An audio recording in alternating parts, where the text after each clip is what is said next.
We've already had many videos on Buddhism and its connections to Hinduism, but what we want to do in this video is more explicitly answer an important question.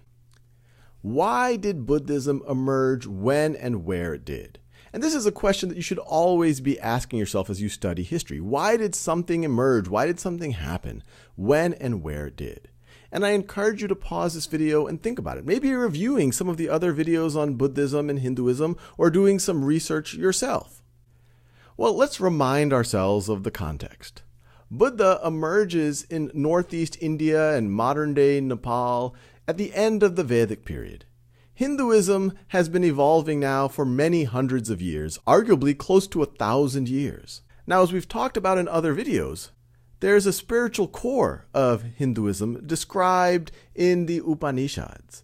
This idea of Atman, your inner self, Brahman, the ultimate reality, that we live in an illusion of Maya, and through meditation we should be able to pierce that veil and eventually break free from the cycle of birth and rebirth, samsara, and become one with Brahman, become one with the ultimate reality. But in the time of Buddha, there were other aspects of Hinduism that were maybe even more associated with the religion. There is also a lot of ritual in the Vedas. And in the time of Buddha, the Hinduism that he grows up in is very focused on the ritual aspects of it. And it was a Hinduism in which not just anyone could do the rituals. It was a fairly stratified society that he grew up in. We've discussed the caste system in some detail. It's still a matter of debate to what degree caste is hereditary and it's actually part of the religion. But it was a fact of the culture of the time, where at the top you had the Brahmins, who were the priests, and much of their power came from their ability to interpret the Vedas, came from their exclusive ability to practice the rituals just right. Buddha came from a ruling class. He came from the Kshatriya class, but even they were considered one notch below the Brahmins. And especially the bottom rungs of the caste system, these were fairly marginalized people. And so when Buddha emerges, initially in a very privileged life, he's essentially a prince. But eventually when Buddha sees the suffering in the world, a lot of the suffering happening in these lower rungs of society, he looks for answers, spiritual answers, and is not satisfied by what he sees. He's not satisfied by the answers that he's getting from this ruling class. You could imagine that he's even suspicious of it, whether they're focused on the true spiritual core or whether they're focused on ritual as a way to keep their power. But there's also another tradition in Hinduism at the time. This is all very important to why Buddhism was able to emerge when it happened. There was this tradition of asceticism, of people going off into the woods and meditating and thinking about the nature of life. And these folks were much more focused on this spiritual core. And so Buddha initially takes that track. He goes and he meditates. And he eventually comes to a realization. He awakens, so to speak.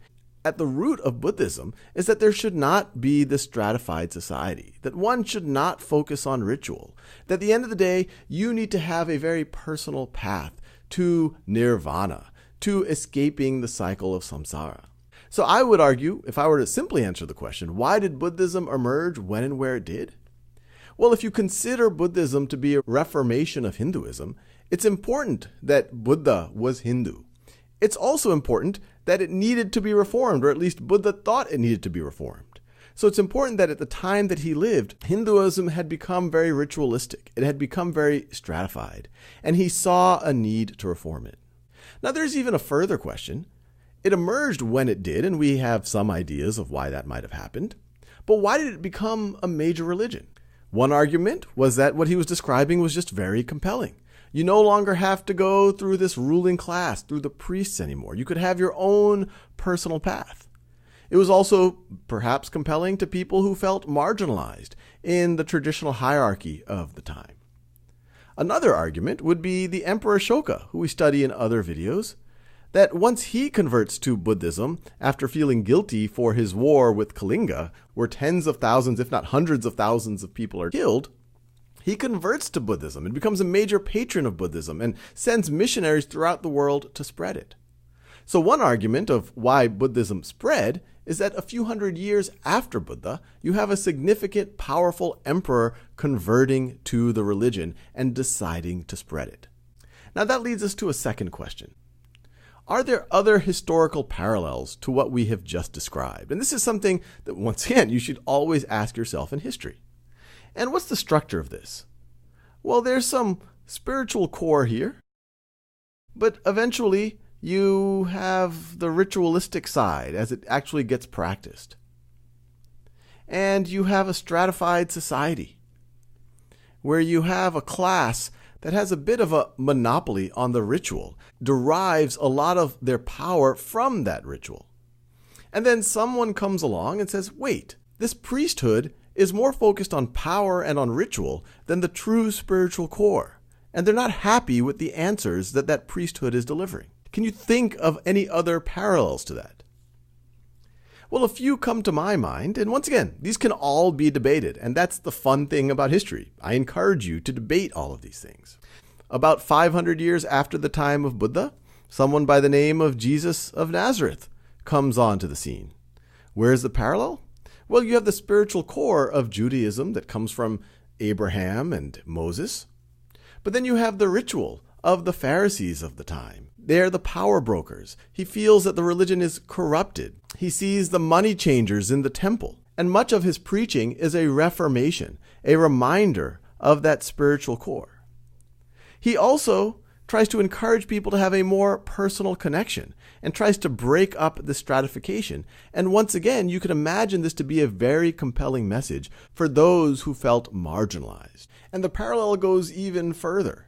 Just as Buddha had Ashoka come onto the scene a few hundred years after Buddha to really popularize the religion, Jesus has a parallel.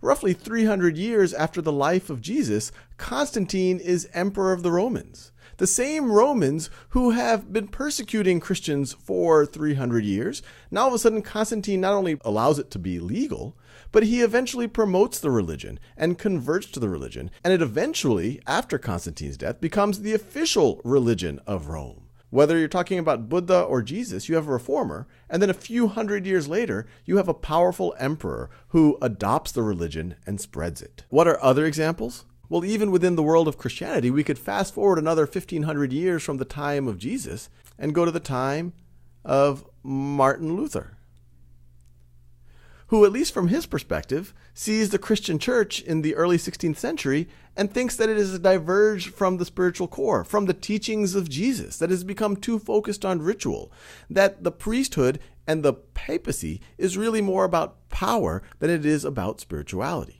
So he brings about what will be known as the Protestant Reformation, which is making the religion more personal, not having to go through priests, having a personal connection with the spiritual core of religion. After this video, think about other historical parallels. Are there other religions? What about Islam? What about Sikhism? How do they connect to these ideas, or how do they not connect to these? Or maybe they're counterexamples. And maybe there are parallels in history that have nothing to do with religion. Maybe it's more about politics or science or economics. Think about these questions.